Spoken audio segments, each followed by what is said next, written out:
All right, ladies and gentlemen, boys and girls, children of all ages, welcome. It is Matt and Charlie, Charlie and Matt, Meet the Pressers, riding shotgun with Charlie, doing a live show. It has been a while since we've done a live show, Mr. Mallory. How have you been? I've been More good. importantly, where have you been? Geez, where have I been? I've been to Pennsylvania. Clint Macro and I ended up hosting Tom Gibbons for his Rangemaster instructor course. So we did that this past weekend. The weekend before that, I was in Maine doing pepper spray instructor, saber pepper spray instructor course there. Tatiana Whitlock hosted me at Howell's Gun Range. Cool. Yep. So I was up there for that. And then other than that, I just been doing my law enforcement gig here in New York and traveling around New York doing the New York class pretty much and tending to the farm. What about you? Where you been? What you been up to? Tending to the farm. I spent most of my summer doing the side hustle. Multiple sides? Yeah, dude, it's all sides. And what else? I've been doing that. I went down to Nashville a week and a half ago, or 2 weeks ago, I guess now, to take my daughter for college. And then I ended up staying in, going to Knoxville and going to the GOA Goals event. Nice. So that was really cool. And got to introduce the guys from the news2a.com website to a bunch of the people. So it's I got to tell you, it's really cool to go to these events and bring somebody new that knows the names but hasn't met people, and then be like, hey, do you want to meet this person? They're like, yes. Do you want to meet this person? They're like, yes. And then you go to the line where the person is. They got a line of people that want to hang out and talk to them, and you go to the front of the line with me, and he's like, oh my God, Charlie, come on over here. So I get to cut to the front of the line. This makes me feel important. This makes me feel special. Your fan base. Oh, it's Charlie. I know, right? When I see you, I say the same thing when I see you. I'm like, oh, it's Charlie. Totally. Nice. And you've been traveling like crazy, so that's good. Yeah, about to get a little bit more. What do I have going on? Later this month, I am going to be at the Gun Rights Policy Conference out in San Diego. There, I am also going to be participating in AMCON, the Alternative Multimedia Conference. So if you are somebody that is in the 2A community and you're a content creator, or you want to be a content creator and you want to learn how to create better content, not only should you be going to the Gun Rights Policy Conference, but you should be coming to AMCON the day before. AMCON is free. You do have to register for it, but it's going to be a lot of fun. We have a lot of new people that are teaching classes this year that are doing seminars. Nice. So it's going to be great. We've got Lee Williams. He's going to be doing a couple-hour thing. We've got this gentleman. His name is Gabe. He's a Second Amendment cartoon artist. I know I got that wrong, but that's what he does. He's also in the San Diego area. Sarah Joy Albrecht. I know. See, my fans are everywhere. My people. Right? These are my people. For sure. Sarah Joy is going to be speaking at GRPC. She says, Matt, you're pretty great too. Pretty great. Not great. Pretty great. Yeah. So you got the that a boy first. So yeah. Well, there you go. So I'm going to be doing that, and then just keeping up with all the goodies, man. All the goodies, all the stuff. Are you going to Iraq Veteran 8888? I am not. So one of the things that's going on here in Massachusetts is we had this really, really bad bill that became a really, really bad law. And one of the things that has been hopping for me is teaching gun safety classes. So teaching the licensing courses. I had, God, I hope my ex-wife doesn't hear this. I had 8 people in class on Saturday and 5 people on Sunday. Nice. This weekend. The weekend before was Knoxville. The weekend before that, I had like 5 or 6 people in the class. And then like next weekend I've got next weekend the 7th. I've got like 13 people that have signed up. I have like space for 10. And then the next weekend I have 2 classes on Saturday, Sunday. So things are really hopping. Yeah. So let's see, Sarah Joy, before we bring our guest in, Lee Williams is an excellent writer. He is with SAF, with the Second Amendment Foundation, as well as a number of other things. He is on the Substack. And Sarah Joy, she is awesome. I gave her a phone call on my way back from Knoxville. I stopped to go to my summer home at Shea Petrolino. And I gave Sarah Joy a call on the way back. So it's always great to catch and catch up with awesome. her. That's awesome. All right. So speaking of catching up with people, we are going to bring in our guest tonight. Our guest tonight is Ed Monk. Ed Monk, how are you? I am better than I deserve. Doing very well. Thanks for having me on. Are you? Hold on. Are you a Dave Ramsey guy? Like most of what he says. Yeah. All right, because that's what he always says when people ask how he's doing. It is true for me. That's awesome. Are you debt free? I know that's a very personal question right off the bat. No, yeah, but I mean, I'm in a great position to where, except for paying taxes, I don't have to do anything I don't want to do. So if I'm doing something, it's because I want to do it. That, ladies and gentlemen, is living the dream. Yeah. That's awesome. Good for you, man. I'm proud of you. So recently, in probably the past 6 months to a year, I've been asking my students, it just comes up in class. I've been saying, who here likes the IRS? And like, no hands go up. And I'm like, how is it a thing if nobody likes it? I mean, I don't get that. Right. Anyway. I don't know. Two things are for sure, taxes and death, right? It is. I do want to say this before we kick things off with Matt. A couple things. First of all, we are only on the YouTubes because Facebook does not like us right now. Yeah, we're both stricken from doing We are stricken. I don't know what you've been stricken for, but I put up a picture that I've used very often for advertising gun classes on my biz page. Yeah. And I got a spanking the other day. So I'm a little perturbed about that. But yeah, so we're only on the YouTubes and I think on my LinkedIn channel, which I don't know, I have a LinkedIn channel. It's on streaming on LinkedIn. So the other thing I want to say is tonight we are going to be giving away a CERT pistol and we are going to be giving away a Mantis X. So anyone that has reached out and gone to meetthepressers.com/giveaway, you have been entered into the giveaway tonight. If you're watching tonight, you need to go to meetthepressers.com/giveaway and enter the code MONK. Mm-hmm. And that is what the code that we're using for tonight when we have our guest, Ed Monk. So, yes, sirree, Bob, or yes, sirree, Ed. Yes, sirree. All right, so let's. I got to tell you. So here's my. I don't have an Ed Monk story yet. Ed is going to be coming up to Massachusetts in like a month or so, right? And we tentatively planned to get together, didn't we, to film a show? We talked about it. We haven't set a time yet. Yeah, I'll be up there for the International Association of Chief of Police Conference. I'll be there 19 through 23 October. 19. All right, cool. So we're going to set something up so I can get you in the car and drive you around for a little bit. Okay. We'll drive around the back bay and all sorts of cool things. But one of the things that I really admire about the work that you've done is you've gone through and analyzed all of the data from school shootings. From active school shootings, and you've spent a lot of time in the military, and then you were a teacher for 4 or 5 years or so. 4 years, public high school, yeah. Public high school, and then you realized you need to get out of that, which is a good call. Sure. But you got into this, and I in the month of before we had another show set up, and in prep for doing that, I actually watched a lot of the lectures that you did on the Active Self-Protection app, and it was quite an education. So it was great because the lectures were about an hour long, and I would spend about an hour on the elliptical, and then I would die. So it was good. Well, so if I could in any way divert you from that pain, then I feel I did a public service. Yes, I need the distraction for sure. Yep, for sure. You were monked. Totally. So tell us about this. Like you have all of the stats and done all of the analysis, and it's an incredible amount of work that you've done going through and figuring all of this out.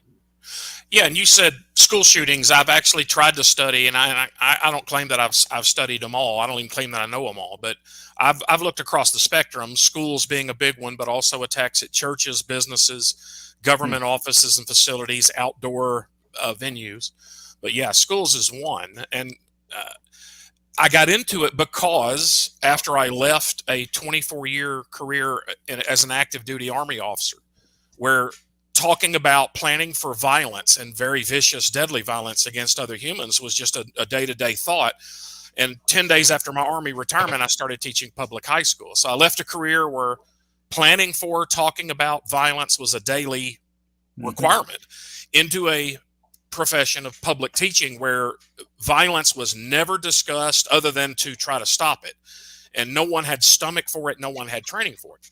So as a brand new snot-nosed rookie high school teacher, but a retired Army lieutenant colonel, I'm in those first few days of school before the students show up for teacher training, and they remind everybody. And of course I'm new, so I learn, okay, if we have an active shooter, your job as teachers is to gather all your kids in the corner of your classroom and pack them in there nice and tight.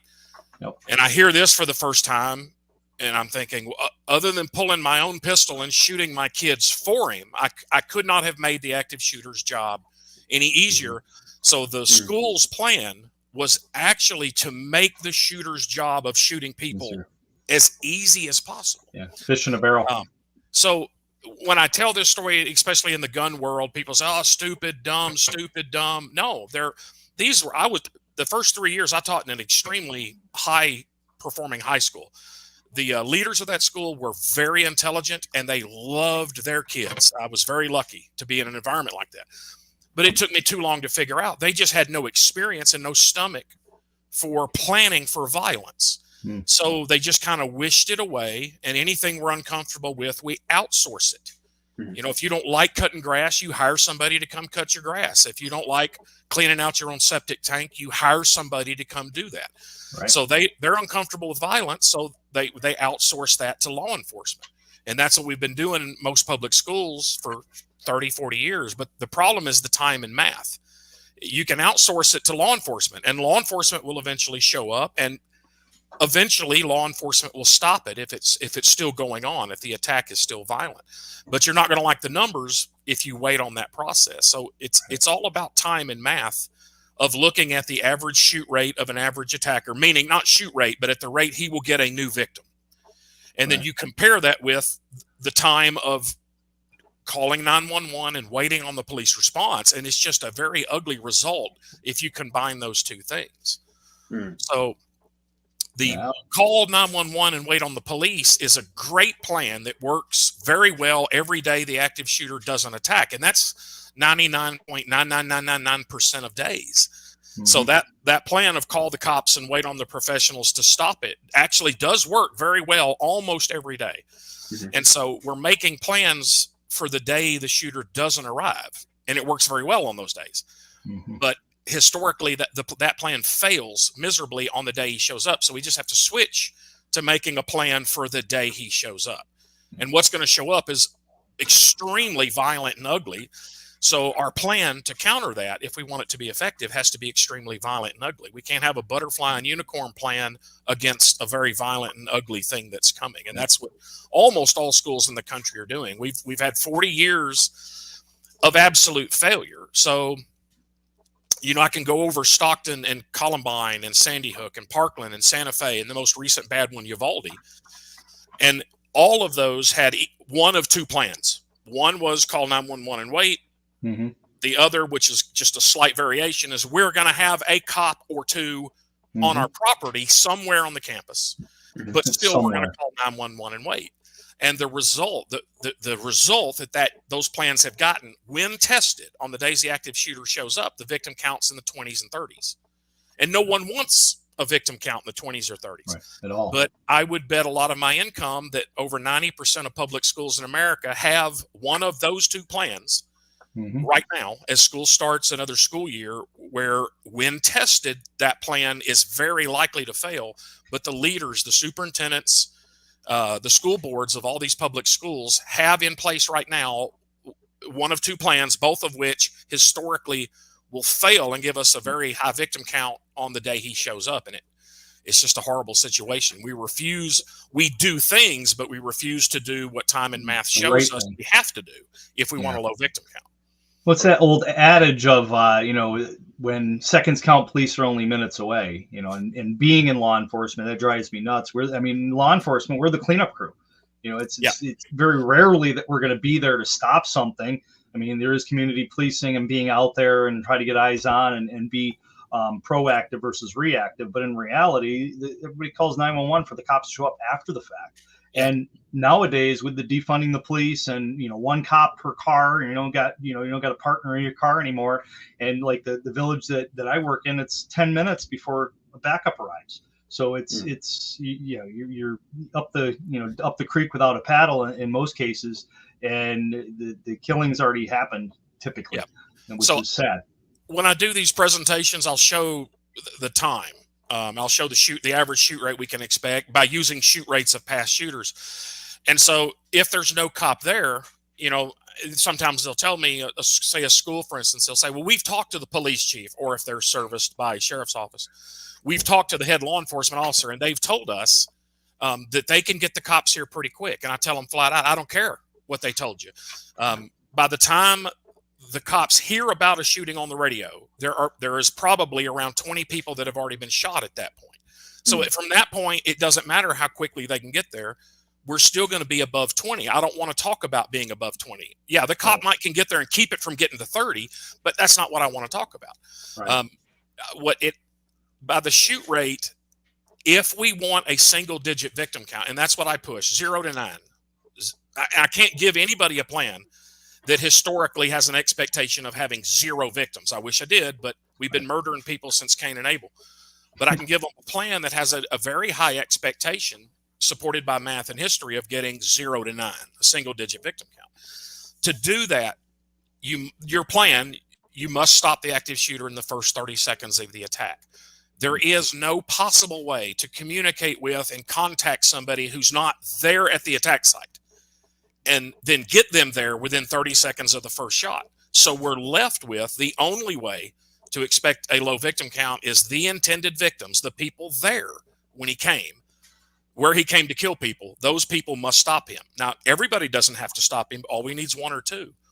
So then one of the responses to active shooters is, okay, we do have this response time, so we have to put SRO on the campus. But if you look at middle and high school students, or middle and high school shooters, if it's a high school that's attacked, the shooter is a student of that school with very rare exception. And those few rare exceptions are former students of that high school, which means in the last 12 months, they dropped out, were expelled, or graduated.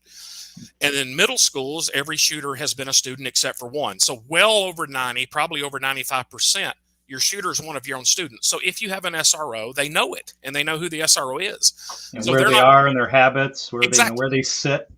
They're not going to go find the SRO and say, hey, Officer Smith, watch this, and pull out their gun and start shooting. Right. If they think the SRO is in the cafeteria, they're going to go to the art complex. If they think the SRO is in the art complex, they're going to go to the front office. If they think he's in the front office, they're going to go to the media center. So several schools that I've been scheduled to talk to, I'll have people tell me, hey, Ed, we hear you're coming to give your pitch and looking forward to it. But just so you know, we have an SRO, so we're good. And I say, oh, really? And I show them a list of 13 schools that were attacked by students of the school, and they had an SRO. In Santa Fe, Texas, they had 2 SROs. But that doesn't stop them from attacking. It just means the shooter is going to go to a different floor, a different building, or a different part of the campus from where he thinks or knows that the SRO is. So even though the SRO is fairly close, they're still a slave to the radio. They're going to have to wait on a report on their radio, just like a patrol cop. And then they're going to have to run or walk or drive to that part of the campus where it's reported. So I'm not saying SROs have no value, but people think, oh, if we got a cop, we're safe. Well, look at these 13 schools. And if you look at the I always use the drunk driver analogy, especially when people are trying to ban guns because somebody shoots up a school. And obviously it's misdirected thought process there, because that's kind of like saying, well, because there's drunk drivers, we need to ban cars. That's ludicrous. But that drunk driver, if they know that there's a traffic stop where the cop's going to be, they're going to circumvent that and go around a different way so they don't get pulled over by the cop. I mean, if you apply that analogy to school shootings and SROs, it's the exact same thing. They're going to go to a different area, just like you alluded to.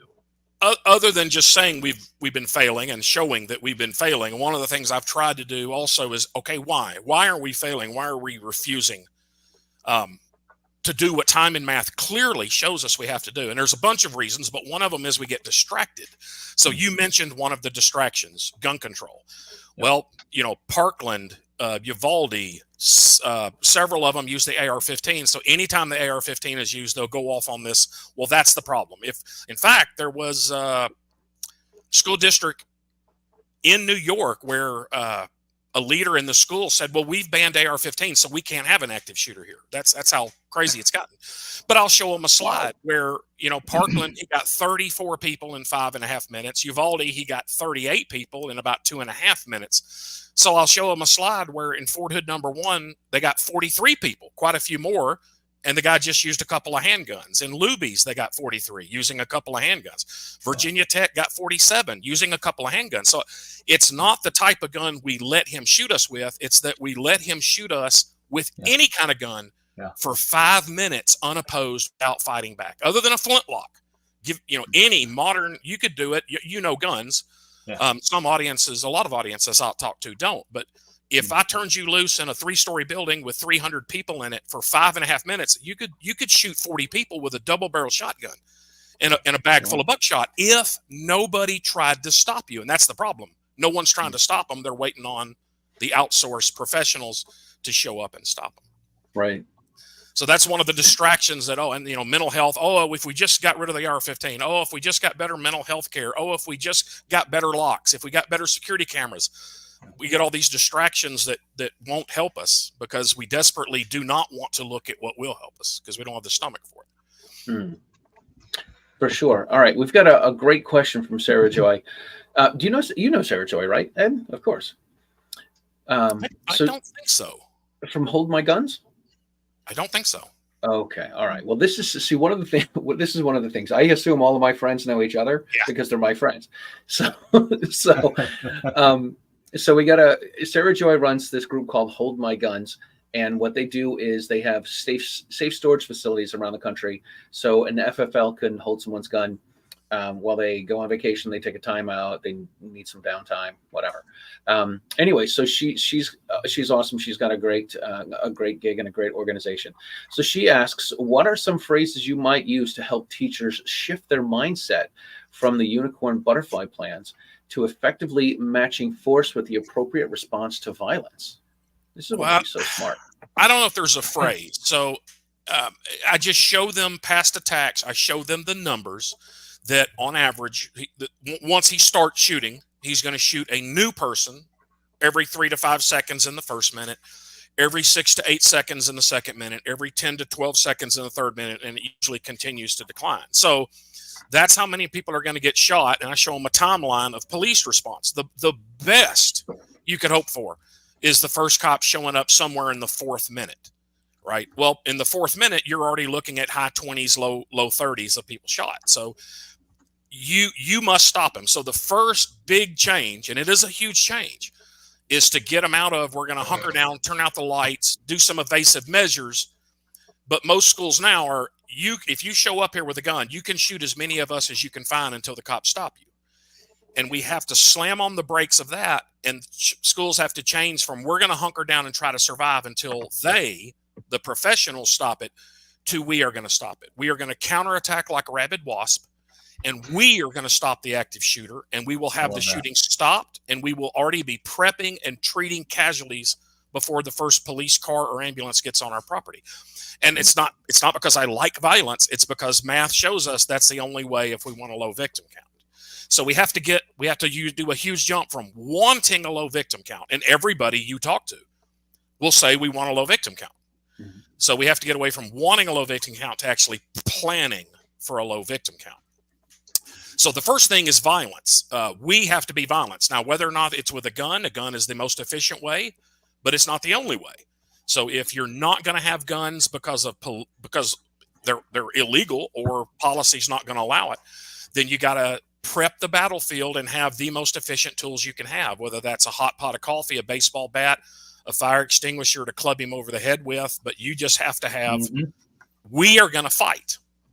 And so all the there's about 5 big organizations in the country, as well as the federal government, that have run, hide, fight. Some of the organizations have changed the words, but they're all run, hide, fight.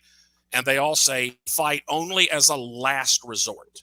Well, if you two and me are in the same room and there's another 50 people in here with us, when the guy comes in to shoot us, why wouldn't stopping him be the first thing we try? if we want a low victim count. It's not at the very end when we've exhausted every other option. Well, I guess we got to fight. We have to put fight first. Right.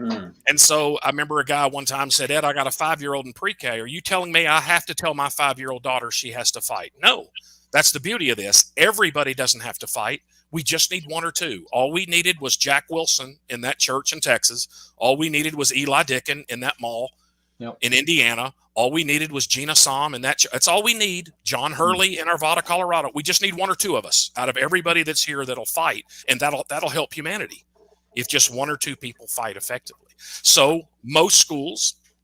Did y'all know Dr. William April? I did not.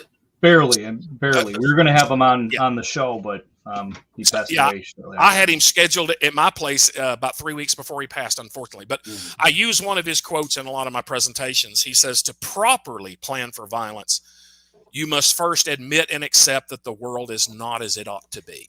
And so that's what you have to do. I mean, in a perfect world, no one would come in here and try to shoot us. We don't live in that world. We live in a world where they do. So we have to make plans for that.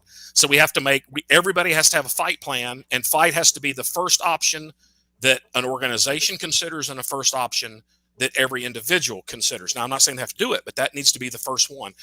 In most schools, so I teach two choices. And from what I understand from combat and decision-making under stress, the further apart the two options, the decisions are, the easier it is to make the decision. Well, this is exactly opposite. Either go fight evil or get away from evil.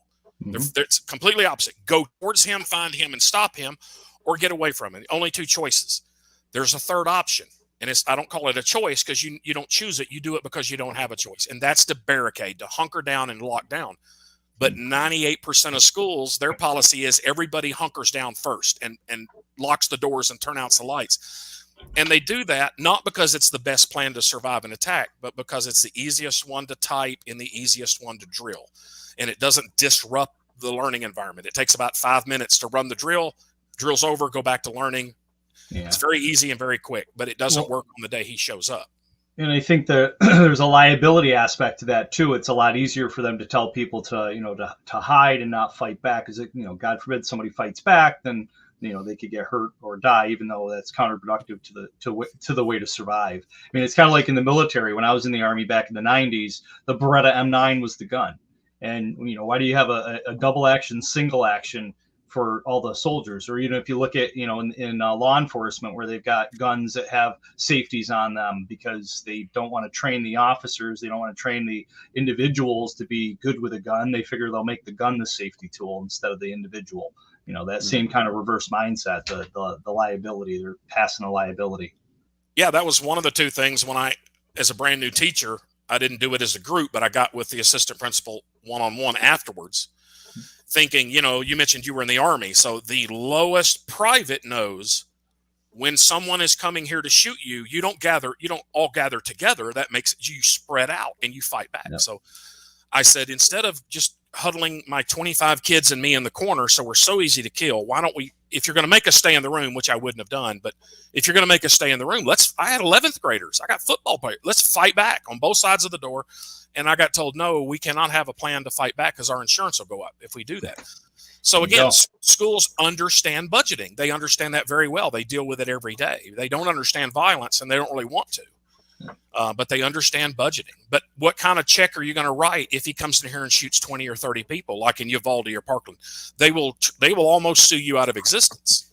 So they're only considering one side of the sword. It's a double-edged sword.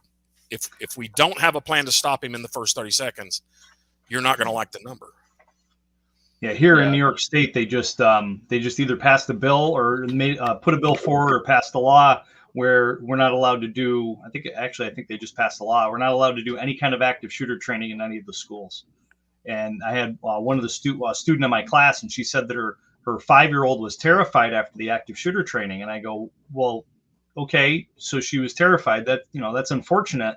But do you remember doing bomb drills back in the 80s because of the Cold War, worrying about getting bombed by a nuclear bomb? And she's like, oh yeah, I remember that. I'm like, so would you rather die by a nuclear bomb, or would you rather go through the torment of trying to remember to get under the table so you don't die by a nuclear bomb? I was like, what's the difference? Teaching the kid to fight back against bad guys in active shooter training, or just lay their lambs to the slaughter? I mean, and she goes, oh, that's a good point. Right. Yeah, it's emotional and political. If you know, I've never burned to death, but I got to believe burning to death's a pretty bad way to go. And most schools have a monthly requirement for a fire drill, and they don't say we're going to stop doing that because it's making the children afraid. I trained a police department up near Detroit a couple years ago, and to work it out in their scheduling, I had to train them on a Tuesday and a thursday to get all their shifts in. And Wednesday, they had nothing. So we invited the school district in. And before I started, the school district superintendent got up and said, I'm so sorry that we have to talk about this. If this triggers anybody, there's no shame. You get up and leave. You do not have to sit through this. And I didn't say anything, but my thoughts were, whoa, buddy, the law requires parents to send their kids to you. Right. And you're saying if it triggers your staff, they don't have to think about it. Do you let them get out of fire drills if that triggers them? Do you let them get out of? No, you don't. And so a lot of schools also have codes for active shooter drill. They don't say active shooter drill. They have some kind of code. The Eagle has landed. Code blue. Why? Do you have a code for fire drill, or you just say fire drill? Oh, we just say fire drill. Right. I got to tell you, I'm sorry to interrupt. The reason I became a gun guy is I was teaching in public school on September 11th. They were using my classroom as the music teacher, the bottom of the totem pole. They used my classroom for pictures that day, and I watched everything unfold on TV. And I said, hey, we live in a dangerous world here. I've got this little 9-month-old son, and I want to be able to protect him. The principal called us in, on a meeting, and he said, listen, the game plan, if somebody comes in the school, is exactly what you said. He's going to get on the intercom. He's going to say the Eagle has landed, and that means that everyone should lock their doors and hide under their desks. And I was like, I'm in a different building, and I don't have any desks, so this is going to be an issue. Hit him with a trombone. Right. That's where we're going to scare him away. And then this is how I became a gun guy. We had a vacation coming up, and I was sitting in the teacher's room, and I said, I'm going to show you guys what I'm talking about. Like, if the teachers on the first floor all had guns, they could shoot the bad guy, and the teachers on the second floor could keep on teaching. And then, I jokingly say we need half the grief counseling. But February vacation came, and I'm like, I'm going to go get a gun license. I'm going to this is something we need to do. And that's what got me rolling on the whole become a gun guide, instructor, and everything else. Well, just to prove the point that we absolutely, as a country and schools are the worst, refuse to learn from the past. So, Matt, you mentioned you were in the Army, right? Correct. So when I first got into studying this 16 years ago, I didn't think my military career had anything to do with it because they never taught us to fight active shooters. But now I've come to realize how I approach it obviously does. The Army, if we know or we think we might have to fight somebody in the future, it's a very simple 3-step process. First thing you do is you study the coming fight. And the fight has 2 components, the person you think you're going to have to fight and the environment you think you're going to have to fight in. Once you think you understand the fight, the future fight, then, given that, step 2 is the fighting plan.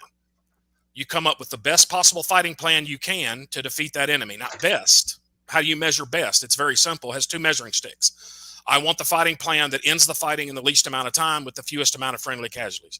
Give me 5 options for a fighting plan as a commander, and I'm going to ask you which one gives us the fewest amount of casualties, right? Very simple.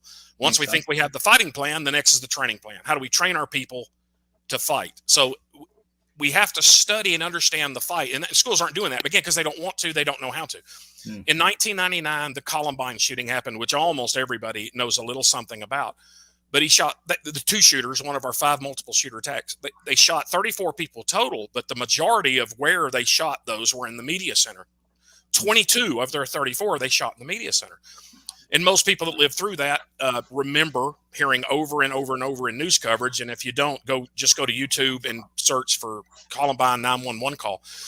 And Patty Nielsen, a staff member in the library, is screaming while she's talking to 911, screaming at her kids, heads under the tables, kids, stay under the tables, heads under the tables, kids, stay under the tables. Wow.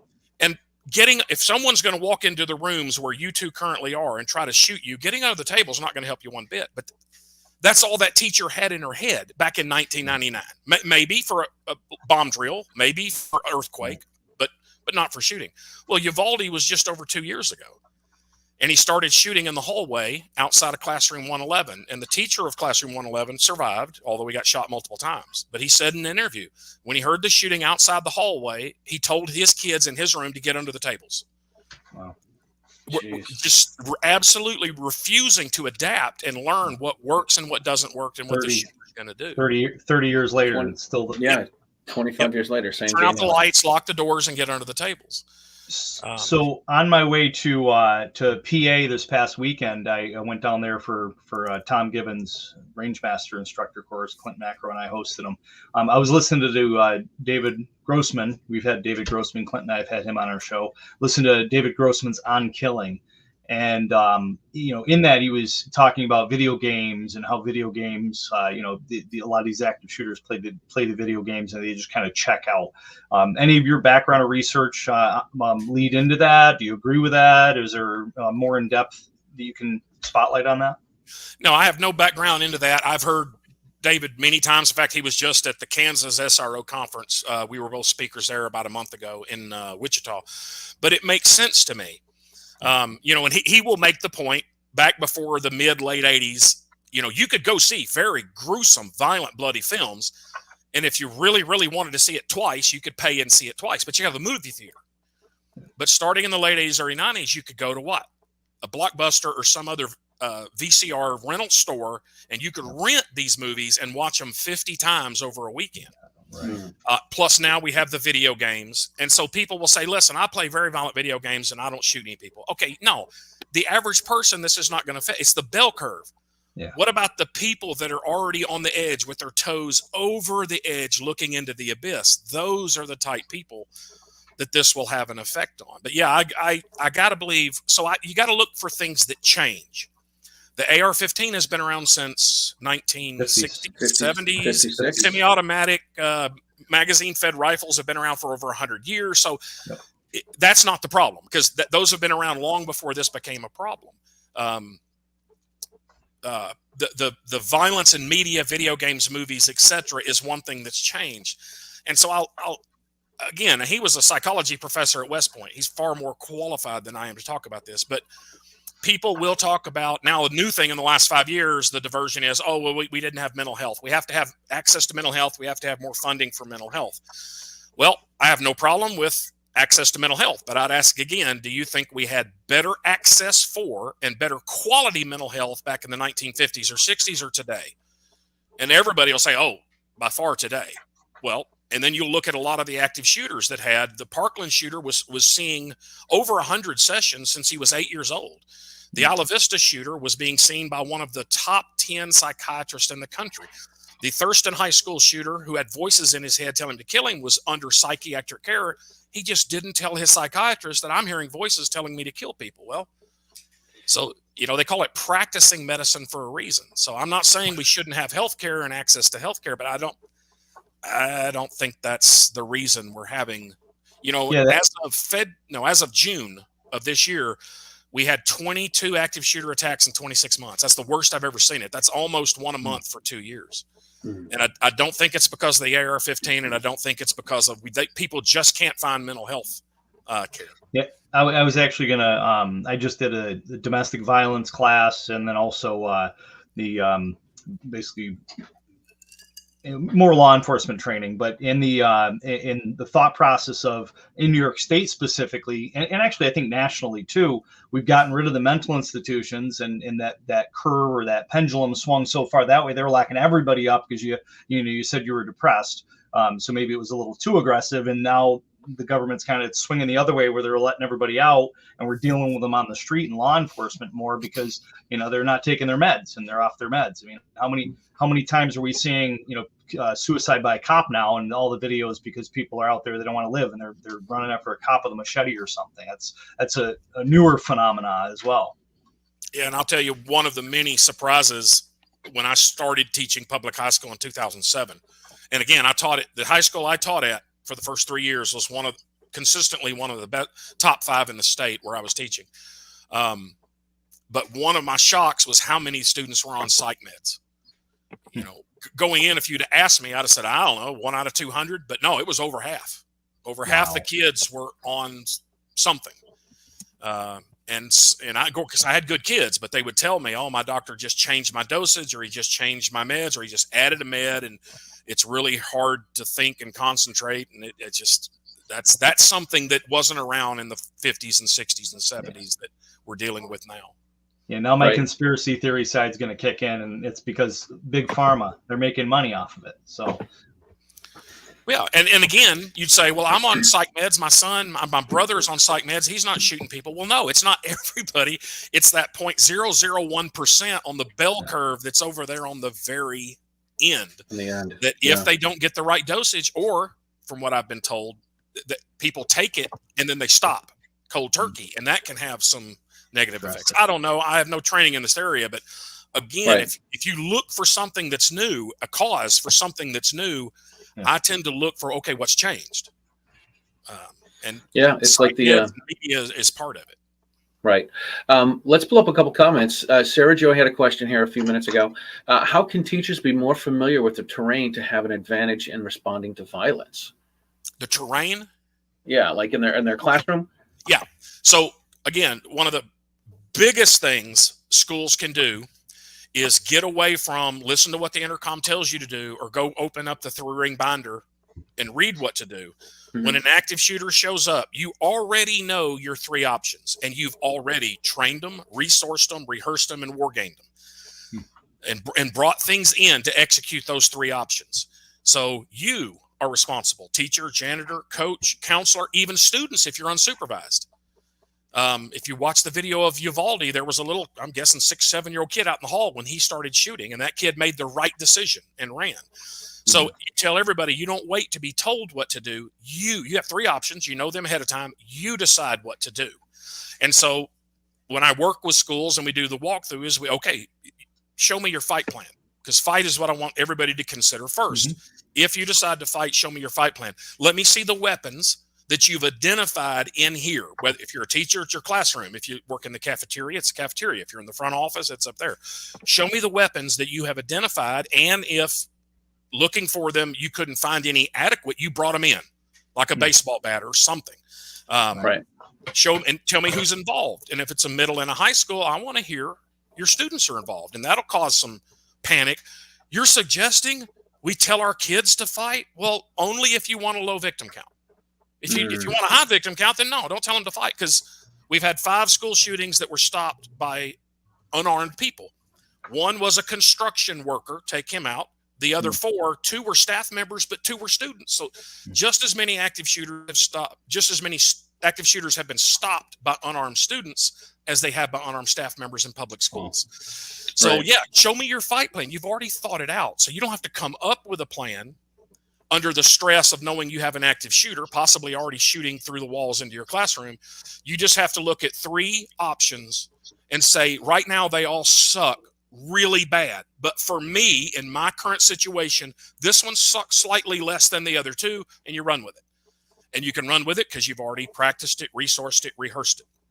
So think through that now. In the Army, as Matt knows, we call it prepping the battlefield, giving yourself every advantage. And one of the many good things about being a victim of an active shooter is you have home team advantage. You have home field advantage. So you can go ahead and prep for this thing, right? So you get, and then the second thing, show me your flee plan.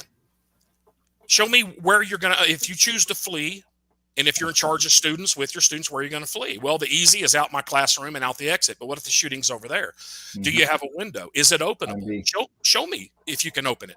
Do you know how to get the screen out? Is it breakable? Show me the tool you already brought in and you've got next to the window to break and rake the window. Show me the quilt, the decorative quilt you've got hung on the wall, but its purpose is to put in the window after you've raked it. And then if you have little kids, show me the furniture that's underneath that window to help the kids get up to the window to get out. You've already thought this out. So by giving them the freedom that you don't have to do what the intercom says, you make 3 plans: fight, flee, barricade. And then you optimize those for you, that they'll start looking at things and they'll start moving bookcases from where they were out of the way to where they give them ballistic protection. They'll start doing creative things once they're told you do what's necessary within capabilities to protect your kids. And some of them get real creative. Speaking of real creative, I had One of the colleagues that I work with was telling me that after one of the school shootings, one of the teachers in one of the schools she worked at had a game plan where she brought in a big rock and had the kids paint the rock with their name on it, and she left these all over the room. And her game plan was to possibly smash out a window or throw it at the attacker if they ended up coming in. Coming up with game plans and go into comments. C&T Design asks, why not break a window if you can get your kids out one of those? So that's very much what you were just talking about, coming up with an alternative game plan. And he says, it's funny that the left takes over our education and more of these shootings we have.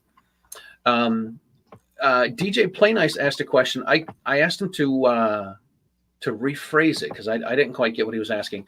But he says, are there any national groups or organizations that act as a rally point for training programs that are or will develop training and certifications to be used in this growing industry? The one that comes to my mind first is Faster Saves Lives. Yeah.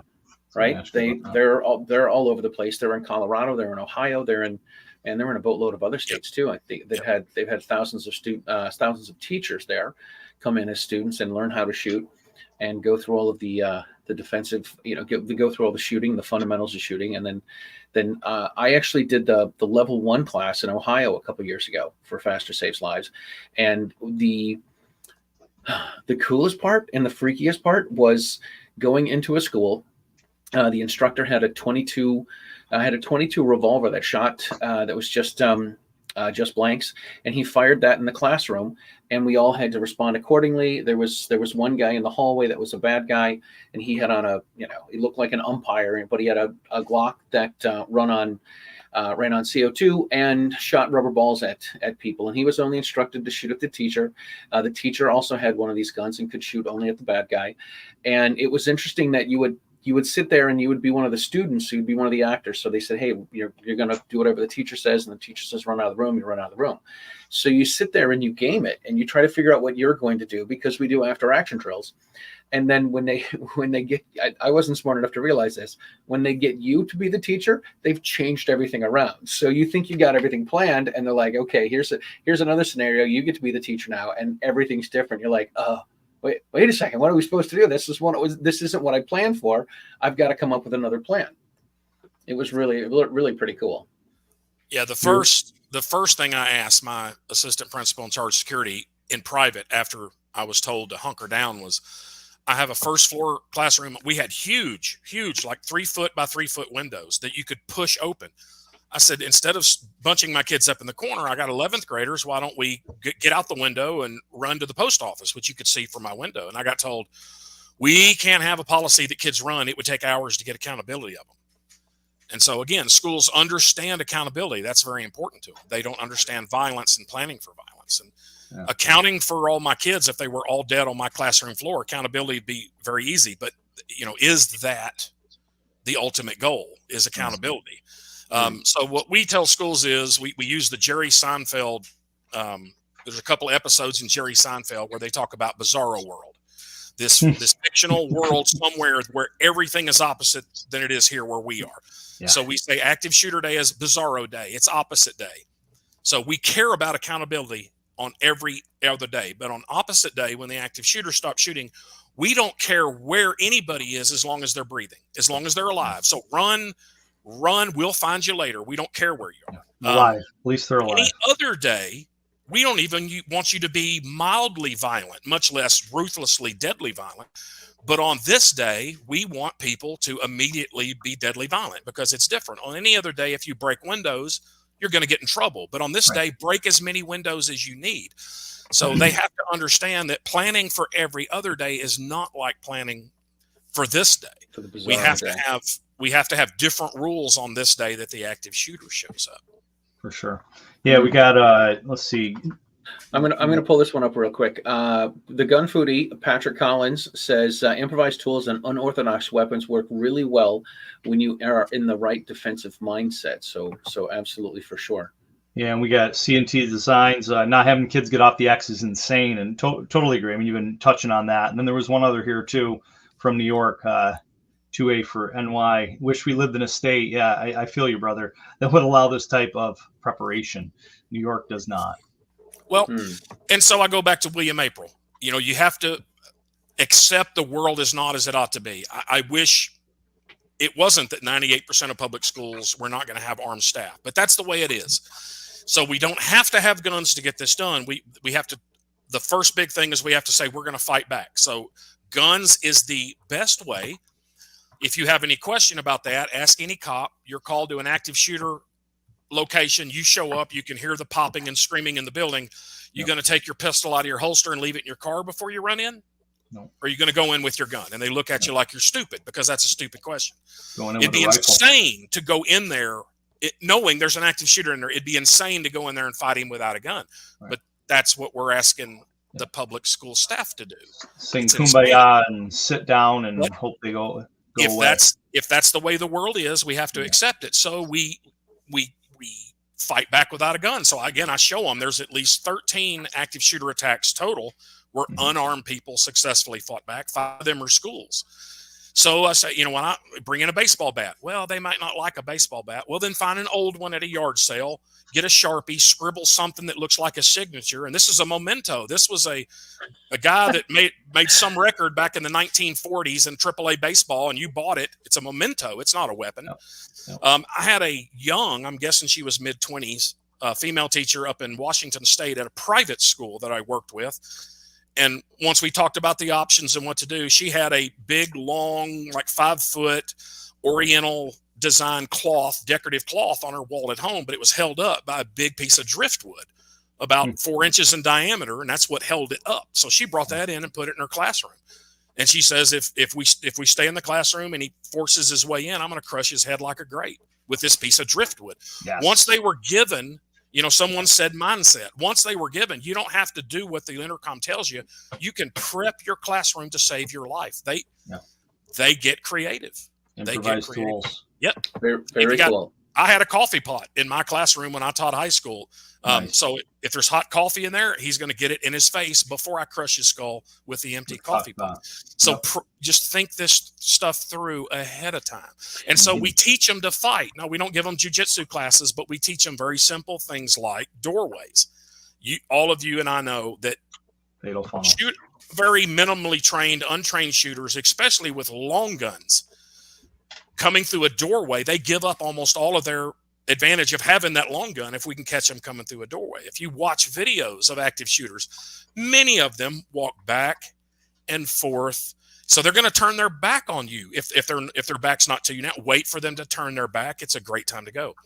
One of the biggest things I preach is we have to teach people what reloads and malfunctions look like. So y'all know, but there's a lot of non-gun people in schools and elsewhere.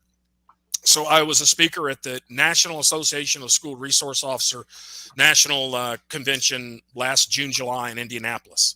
And so I have small victories, and this was one. An SRO from some state, I cannot remember which.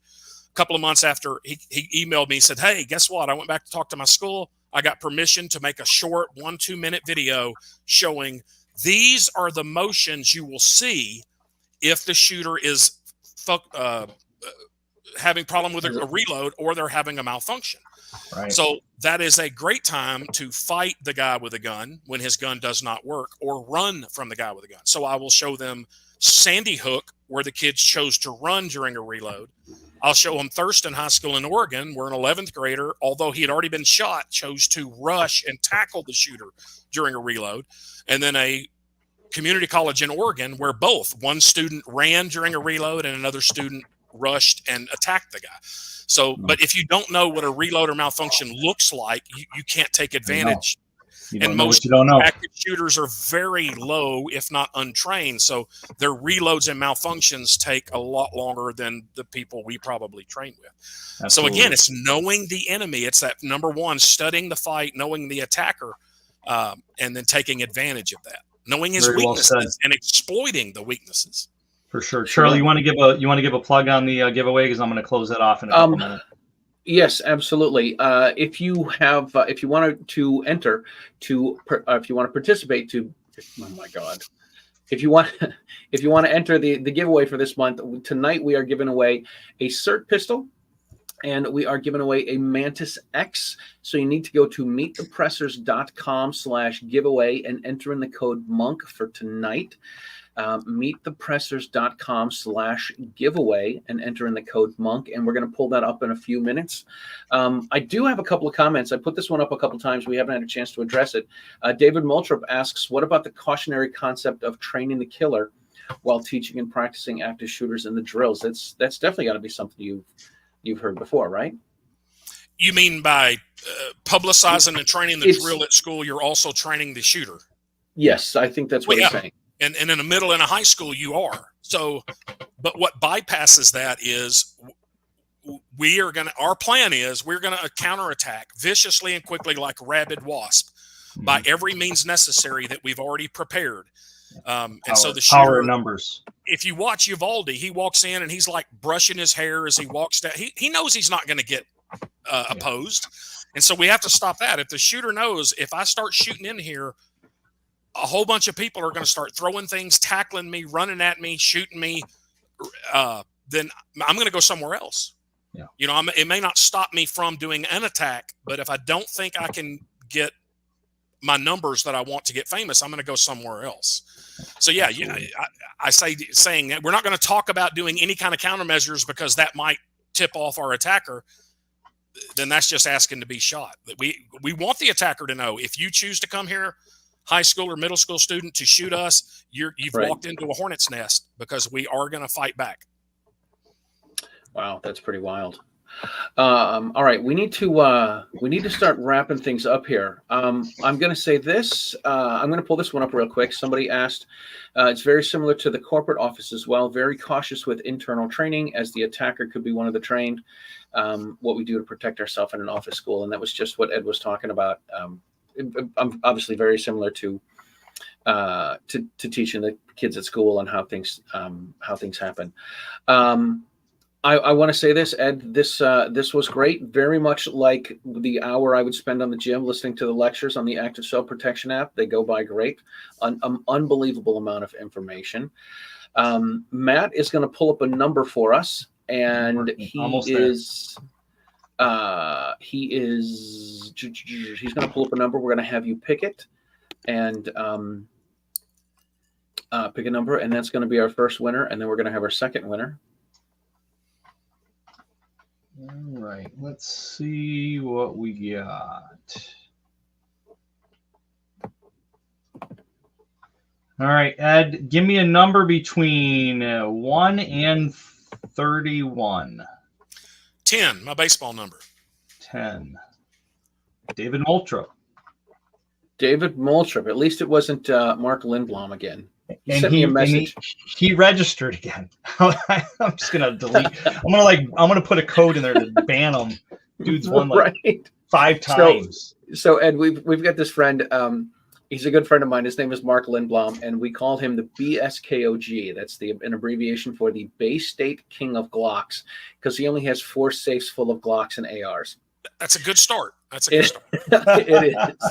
And he's a big fan. He tunes in all the time, and he won 2 mantises. He's like, I want to try to win a.